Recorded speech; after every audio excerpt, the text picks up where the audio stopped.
के आगे बौद्ध लगा के और दुनिया में घूम रहे हैं, ढिंडोरा पीट रहे हैं, हम बौद्ध है बौद्ध है। बौद्ध है ही नहीं। अगर बौद्ध होते तो उन्हें ये कहने की जरूरत नहीं पड़ती कि बौद्ध जो है विज्ञानवादी होते हैं, तर्कवादी होते हैं। जब मैंने वाणी इस्तेमाल की है, बताइए उसमें कहां पर पाखंड अंधविश्वास है? ना ही वेरेन वेरान इसमें दुराचनंग, बताइए कौन इनकार करेगा? संसार में कहीं भी चले, कोई भी देश का आदमी, कोई इनकार नहीं करता। अकोछी मंगवदी वाली जो गाथा है, कौन इनकार करेगा? बताइए, सबकी जरूरत है। बल्कि मुसलमान भी अगर उसको भी बोलोगे, वो कहेगा हाँ भाई बहुत अच्छी बात है, कोई इनकार करने वाला नहीं है। लेकिन हमें इसका जो है प्रचार करना पड़ेगा। इसी प्रचार को करने के लिए धम्मपद संघ ने 3 साल का कोर्स बनाया। अभी तक शायद ये प्रैक्टिस कहीं नहीं हुई है, और कहीं हो रही हो तो पता नहीं है मुझे, लेकिन मैं जानता हूं कि हम लोगों ने इसका शुरुआत कर दी है और 3 साल का कोर्स बनाया है। प्रथम वर्ष का जो कोर्स है, फर्स्ट ईयर का, बहुत छोटा सा कोर्स है। ये आपके सामने जो है आया है। इसमें आधा कोर्स आपको आता ही है, जैसे क्षमा याचना सबको आती होगी, क्षमा याचना, शील याचना सबको आती होगी, नमन, तीसरण, पंचशील, धम्मपालन गाथा आप लोगों ने करी है, ये तो आपको आता ही है। इसके अलावा इसमें केवल धम्मपद की पहली 5 गाथाएं और शामिल है। इतना सा कोर्स बताइए, आप लोग जो है एक दिन में कर सकते, इतना कोर्स कर लेंगे। उसके बाद गूगल मीट पे हमारी मीटिंग होती है, उसमें रोज कभी जब मैं जुड़ता हूं तो ऐसी धम्म की चर्चाएं करता हूं, धम्म की और गहरी बात बताता हूं। जब हम धम्म को सीख जाएंगे तो हम अपने चारों तरफ जो है इन बातों को करने लगेंगे। फिर दूसरे साल का जो कोर्स है, द्वितीय वर्ष का जो कोर्स है, वो है संस्कारकर्ता बनाने का कोर्स, जो मैंने आपको डिस्कस किया कि बाबा साहब लिखते हैं कि किस तरह से भारत से एकदम से धर्म गायब हो गया, बौद्ध कहां चले गए। तो इसलिए हमें हर व्यक्ति को संस्कार करना आना चाहिए। कहीं ऐसा ना हो कि संस्कार करने वाला ना हो तो फिर से ब्राह्मण घुसा है। तो संस्कारकर्ता बनने का हमारा कोर्स चल रहा है। प्रथम वर्ष के अब तक धम्मपद संघ ने 30 आचार्य बना चुके हैं। प्रथम वर्ष के 30 धम्माचार्य बन चुके हैं। सुजाता जी उसमें से एक हैं। सेकंड ईयर का कोर्स स्टार्ट हो चुका है, उसमें बहुत सारे लोग एडमिशन ले चुके हैं। और जो हमारा स्कूल है उसका नाम है विश्व अशांति निवारण स्कूल। कैसा नाम है? अशांति की बात कर रहे हैं, शांति, दुनिया शांति की बात करती है। इस पर ही मैं एक बात बता दूं आपको जो है कि भगवान बुद्ध से पहले इस संसार के लोग, ऋषि मुनि तपस्या करते थे। किस लिए करते थे? सुख के लिए, स्वर्ग के लिए और अप्सराओं के लिए। सुना है ना आप लोगों ने? इसलिए करते थे।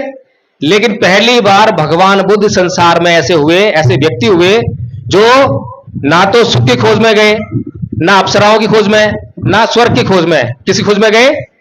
दुख की खोज में।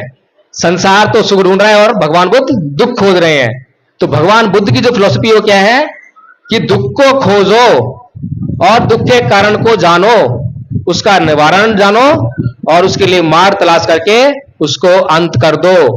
अगर आपके जीवन से दुख निकल जाएगा तो क्या रह जाएगा? सुख।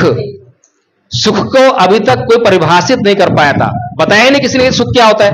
कोई बताएगा तभी तो पता लगेगा, तभी तो उसको ढूंढेंगे।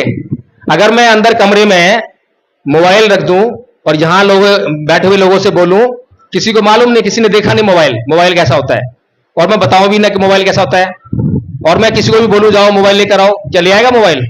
मतलब ही नहीं है। लेकिन मैं बता दूं कि मोबाइल ऐसा होता है, इतना बड़ा होता है, ऐसा ऐसा होता है, बटन दबाएंगे लाइट जलेगी, तो वो जाएगा और चेक करेगा और ले आएगा मोबाइल। ऐसा ही है ना? तो यानी कि हमारे पास स्पेसिफिकेशन होनी चाहिए। दुख क्या है पता होना चाहिए, सुख क्या है पता होना चाहिए। तो सुख को ढूंढने वाले लोग आज तक उसको परिभाषित नहीं कर पाए थे। लेकिन भगवान बुद्ध ने पहली बार दुख की खोज में गए और दुख को पहले परिभाषित किया। क्या कहते हैं?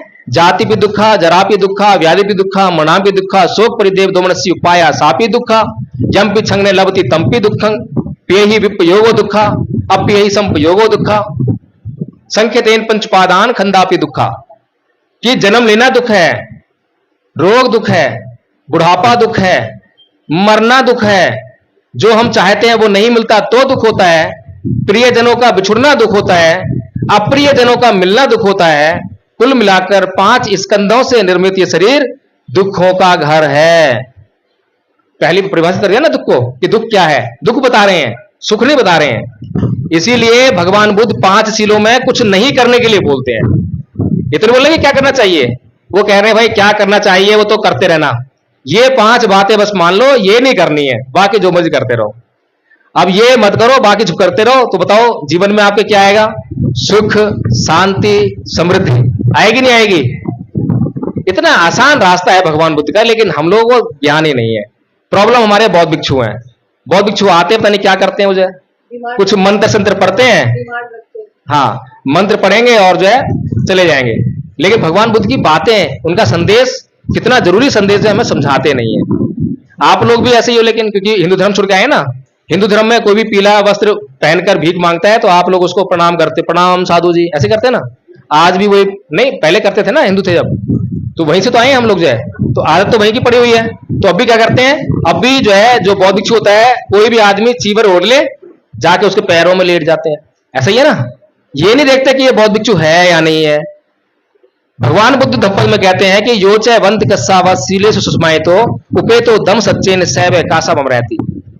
जो सत्य का पालन नहीं करता, शील का आचरण नहीं करता, संयम से युक्त नहीं है, वह कासा वस्त्र को धारण करने का अधिकारी नहीं है। लेकिन ये तो तब आप सोचोगे ना जब आपको जानकारी होगी, आपको पता होगा, जब भी तो आप जांच करोगे उसकी। आप खुद ही अंधकार में हो। अंधे को अंधा मिल गया है, अंधे को अंधा मिल गया, तो फिर कैसे जांच होगी। तो इसीलिए जो है धम्मपद संघ आपको आंखें देने का काम कर रहा है, आपको बताने का काम कर रहा है कि क्या धम्म है, किस गुरु की शरण में जाना चाहिए, किस बौद्ध भिक्षु को दान देना चाहिए, क्या दान देना चाहिए। तो इसलिए जो है धम्मपद संघ आपको यहां पर इस मीटिंग के माध्यम से, आदरणीय आचार्य सुजाता जी के माध्यम से आपको इनवाइट करता है। रोज गूगल मीट चलती है, और हमारी पहले गूगल मीट चलती थी सुबह 5:30 से 6:30 बजे 1 घंटा, और शाम को 9 बजे से 10 बजे तक 1 घंटा। लेकिन क्योंकि डिमांड बढ़ी उसकी, तो सुबह 5:30 से 8 बजे हो गया, दोपहर में भी 2:30 बजे से 5 बजे हो गया, और शाम को जो है 8 बजे से रात को 11-12 बजे तक हो गया। और अभी इसको बढ़ाकर जो विश्व अशांति निवारण स्कूल जो हमारा चल रहा है, उसको हम 24/7 करने की कोशिश कर रहे हैं। अभी हमारे पास केवल 30 आचार्य हैं। जब आचार्यों की संख्या बढ़ जाएगी तो हम जो है किसी भी आचार्य से कहेंगे कि भाई आप आधा घंटे तक ये गूगल मीट पर आइए और शिक्षण कीजिए, सिखाइए लोगों को जो है ये, तो किसी को भी असुविधा नहीं होगी। तो 24/7 होने वाला पहला स्कूल होगा संसार का। गलत कह रहा हूं, सही कह रहा हूं? अब तक आपने कोई मंदिर ही खुला देखा होगा जो 24 घंटे खुलता है। शिक्षा के लिए विद्यालय खुले नहीं देखे होंगे, लेकिन हमने ये प्रयास शुरू किया है कि हम शिक्षा का ये विद्यालय विश्व अशांति निवारण स्कूल, इसको 24 घंटे ऑनलाइन कर देते हैं। जब आओ, जब मर्जी सीख लो, किसी के पास कोई एक्सक्यूज ना रहे कि मैं पढ़ा लिखा नहीं हूं। कोई बात नहीं, अनपढ़ हो तब भी आ जाओ। हमारे कई आचार्य अनपढ़ हैं। एक आचार्य हमारे मजदूर थे, उन्होंने पूरा कोर्स याद कर लिया, करवाया उनको याद। एक नाई हमारे बिहार से हैं, नाई का काम करते हैं। एक आचार्य जो है सिलाई का काम करती हैं। उन लोगों को हमने, कोई बड़े पढ़े लिखे विद्वान लोगों नहीं हुआ, मैं रतनलाल जी के पास नहीं गया कि आप आचार्य बनिए, लक्ष्मण यादव के पास नहीं गया कि आप आचार्य बनिए। मैं उन लोगों के पास गया, उन लोगों को ढूंढा जिनकी इच्छा है कि वो बाबा साहेब की बात को, उनके उद्देश्य को पूरा करने के लिए अपना जीवन लगाएं। बाबा साहेब ने अपने जीवन का एक एक पल समाज के लिए लगा दिया, तो आप भी कम से कम अपने जीवन का 1 घंटा रोज, आधा घंटा रोज, वो भी नहीं तो 15 मिनट रोज, वो भी नहीं तो हफ्ते में 1 घंटा रोज, 1 महीने में 1 घंटा रोज, कुछ ना कुछ तो आप लगाइए। अगर कुछ ना कुछ आप लगाएंगे तो बाबा साहेब का उद्देश्य जो आपके लिए ही निर्धारित किया गया है, उसके सफल होना निश्चित है। लेकिन अगर नहीं लगाएंगे तो उसकी असफलता भी उतनी ही निश्चित है। तो इसीलिए हमारा समाज हमेशा मसीहा ढूंढता है। वो ढूंढता है कि कोई बाबा साहेब आ जाएं तो हमारा उद्धार हो जाए, वो ढूंढता है कि कोई कांसीराम आ जाएं तो हमारा उद्धार हो जाए। लेकिन हम कहते हैं कि क्या आरएसएस कोई कांसीराम ढूंढती है? कोई है कांसीराम उनके पास? कोई बाबा साहेब है उनके पास? नहीं है। तो वो क्या करते हैं, कोई पूरा कांसीराम तुम्हारे पास आएगा नहीं, कोई पूरा बाबा साहेब भी नहीं आएगा, कोई पूरा बुद्ध भी नहीं आएगा। तो क्या करते हैं कि वो अंश लेते हैं। वो कहते हैं एक काम करो भाई, 1-1% सब कांसीराम का दो। तो 100 लोग निकालते हैं, 100 लोग अपना 1-1% देते हैं, तो 1 कांसीराम पैदा कर लेते हैं। 100 लोग मिलाकर 1 कांसीराम, 100 लोग मिलाकर 1 बाबा साहेब, और हजारों लोगों को मिलाकर जो 1 बुद्ध बना लेंगे। कितना आसान काम है? तो इसी तरह से हम लोग अगर अपना 1-1% भी दें तो हमें अपना सब कुछ त्यागने की जरूरत नहीं पड़ेगी। अब तक हमारे महापुरुषों ने जितना भी काम हमारे लिए किया है, उनको अपना सब कुछ त्यागना पड़ा है, सब कुछ बलिदान करना पड़ा है। बाबा साहेब ने अपना सारा सुख चैन, 4 बच्चे, 1 बीवी, सब कुछ त्यागा, जब जाके आपको ये सब दिया। मान्यवर साहेब कांसी राम जी ने अपना सब कुछ त्यागा जब आपको सब कुछ दिया। लेकिन आप लोगों को ये नहीं कह रहे हैं कि आप सब कुछ त्यागो, आप लोग कह रहे हैं कि भाई 1 घंटे का अपना जो आपका भोग विलास उसे त्याग दो, 1 घंटा तो समाज के लिए दे दो। अगर 1-1 घंटा भी आप रोज दोगे तो इस समाज का काम बहुत आगे बढ़ जाएगा। अब बताइए कि कितने लोग ये चाहते हैं कि भारत बौद्ध में वो हाथ खड़ा करें एक बार ईमानदारी से और सोच में करें। जी चलिए, कुछ लोग मिल गए हैं, तो कितने लोग जो है अब आदरणीय आचार्य सुजाता जी के साथ मिलकर ये स्कूल ज्वाइन करेंगे? स्कूल ज्वाइन करना है पढ़ने के लिए, ठीक है, ऑनलाइन है और कोई फीस नहीं है, कोई फीस नहीं है, कोई आपसे रिक्वायरमेंट नहीं है, आपकी सिर्फ इच्छा चाहिए कि मुझे कोर्स करना है। बाकी की जिम्मेदारी धम्मपद संघ की है, धम्मपद संघ बाकी की जिम्मेदारी निभाएगा। आपको कब समय है, आपको एक आचार्य दे देंगे, आचार्य को आप फोन कीजिए जब आपके पास समय हो, जब सीखिए कभी भी।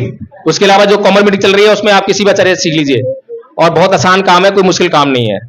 और धन की व्यवस्था जो है आपसे मांगा नहीं जाएगा, लेकिन अगर आपको जब लग जाए कि ये जो काम है ये समाज के लिए बहुत जरूरी है, आपको लग जाए कि ये काम पूरी ईमानदारी से हो रहा है, आपको लग जाए कि मैं भी इस मुहिम का हिस्सा हूं, आपको लग जाए कि हाँ मेरी भी बात से इंकार नहीं होता है, सुनी जाती है, न्यायिक बात होती है, तब आपको लगे कि मुझे सहयोग करना है, तब आप जो है सहयोग कर देना, अन्यथा मत करना। बिल्कुल खुली किताब है। और ये जो संघ है इसकी जो कार्यकारिणी है, सारे निर्णय इसमें कार्यकारिणी में लिए आते हैं।